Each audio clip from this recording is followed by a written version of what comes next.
took flight and rose above all. He changed the game and became a legend.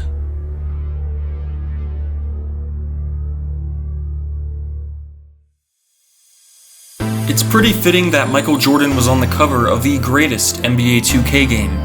Now, I could see the argument for any 2K from 2K11 through 2K16 being the best, but when you look at the impact, the hype, and the overall package 2K11 brought to the table in October of 2010, I don't see how it could be topped. Of course, a decade later, the gameplay and graphics of 2K11 are outdated, and it's missing some popular additions that were later added in other 2K games such as Park and My Team. But when you look at 2K11 in its prime, when the game was the newest and greatest basketball game that had ever released, the energy surrounding the game has yet to be replicated by another 2K's release since. This is the game that ended NBA Live's chances at market control. The game that took my player to the next level, the first 2K to have classic teams and players, gameplay that revolutionized basketball video games, no VC, no microtransactions, a legendary soundtrack, the game that built the foundation for 2K's rise to the top. This is the NBA 2K game that left behind a legacy.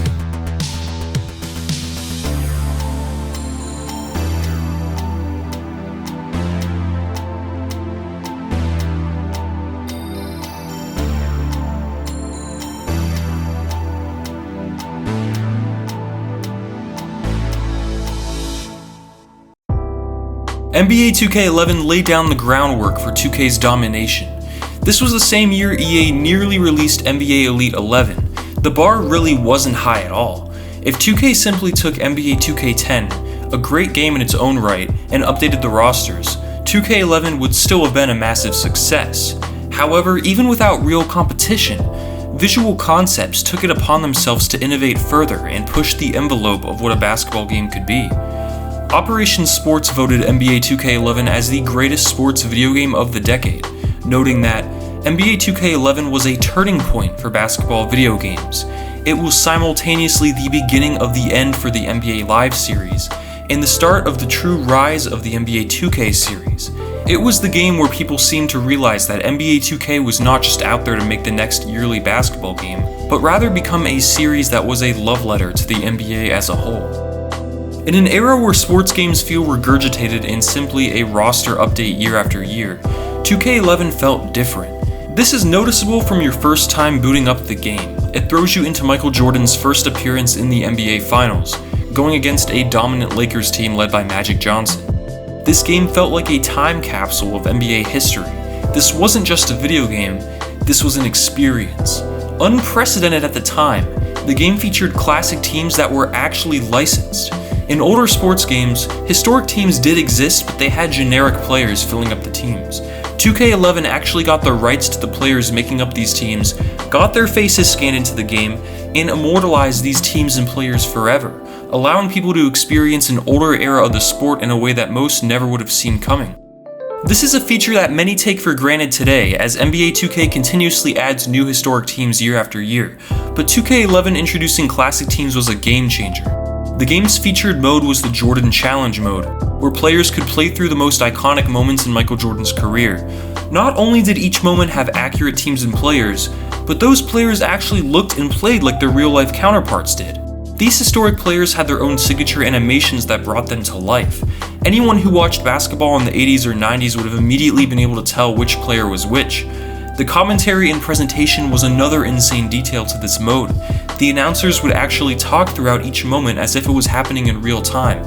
Doris Burke would mention that a certain player who missed that specific game due to injury couldn't play that night.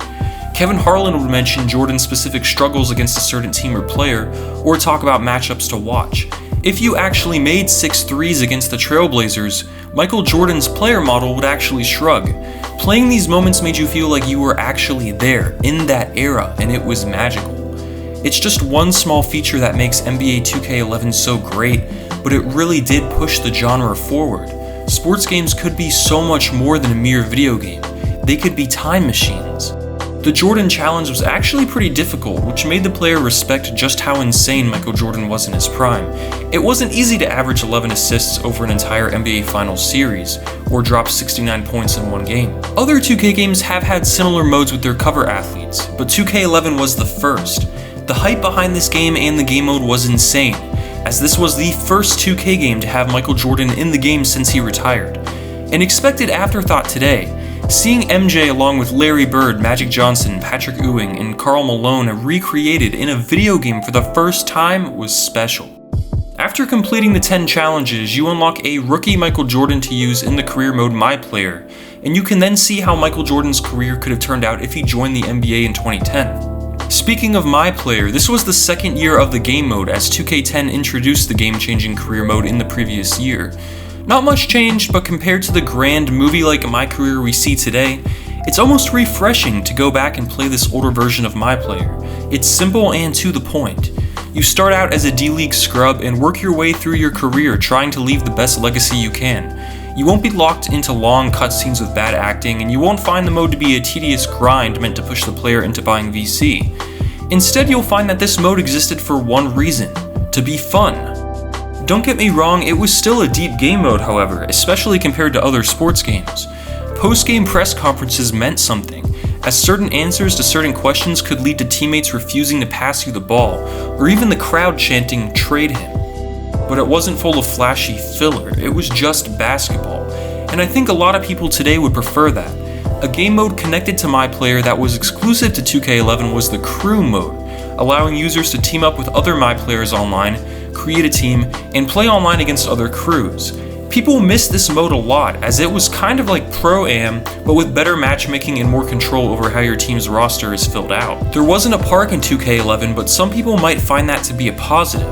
While the park is an insanely colossal and creative undertaking that no other sports game even has a comparable game mode to, it was a no-brainer for 2K to monetize the mode and make it pay to win, which effectively made it a negative for many people. The same goes for my team.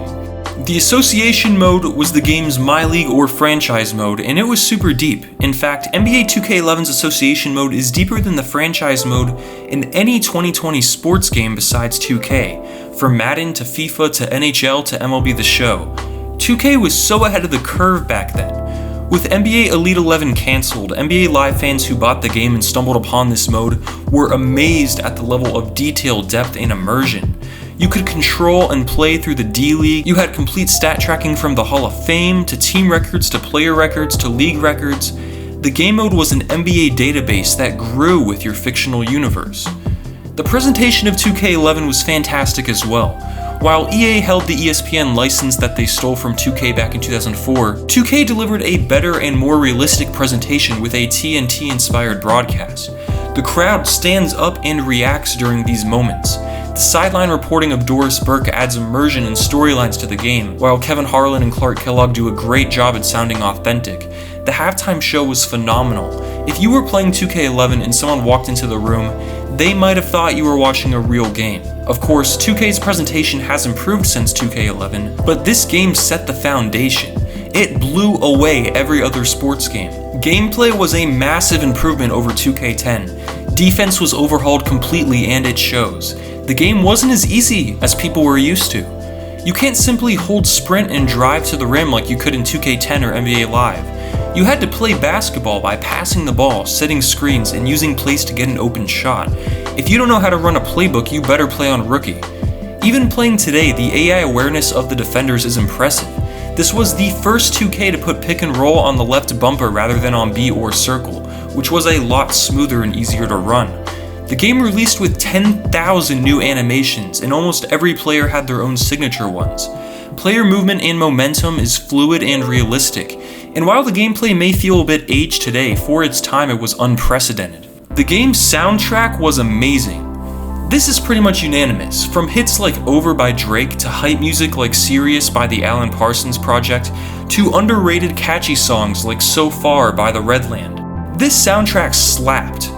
It wouldn't be a great sports game without a great soundtrack. In the description, I put a link to a playlist of the soundtrack if you want to go check it out.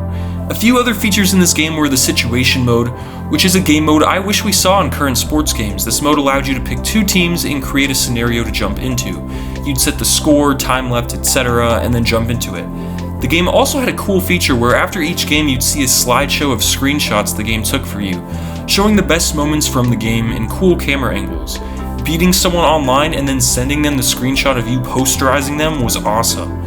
The game also featured a full customization suite for creating a team, which was very in-depth for 2010. Later 2Ks have improved upon this, however, by allowing users to upload any image into the game for logos and patches. But having a team creation suite is something that's easy to take for granted, and 2K11 having it in the game is worth noting. NBA 2K11 set the stage for one of the most impressive runs in the history of sports video games. From 2K11 to 2K16, 2K was pushing the bar higher and higher and creating games that were actually worth the upgrade each year. Where other sports games were busy reinventing the wheel each year and losing features, 2K started building upon a foundation that only grew stronger each year. Today's 2K games, while riddled with microtransactions and server issues, are still incredibly deep and destroy games like NBA Live, FIFA, or Madden because of the strong foundation 2K11 started that culminated with NBA 2K16. Michael Jordan was the perfect cover athlete for 2K11 because, like MJ, 2K11 was the best. For its time, the gameplay was incredible, the game modes were deep and fleshed out, and the new features and innovations took the game from great to legendary. It was everything you wanted in a sports game and then some. NBA 2K11 was not just a video game, it was an NBA experience created by people who loved basketball. We may never again see the same type of drive and passion in the creation of a sports game that Visual Concepts showed in 2K11. Like Jordan, the game has aged, but no one can deny that in its prime, the game was spectacular, the greatest of all time.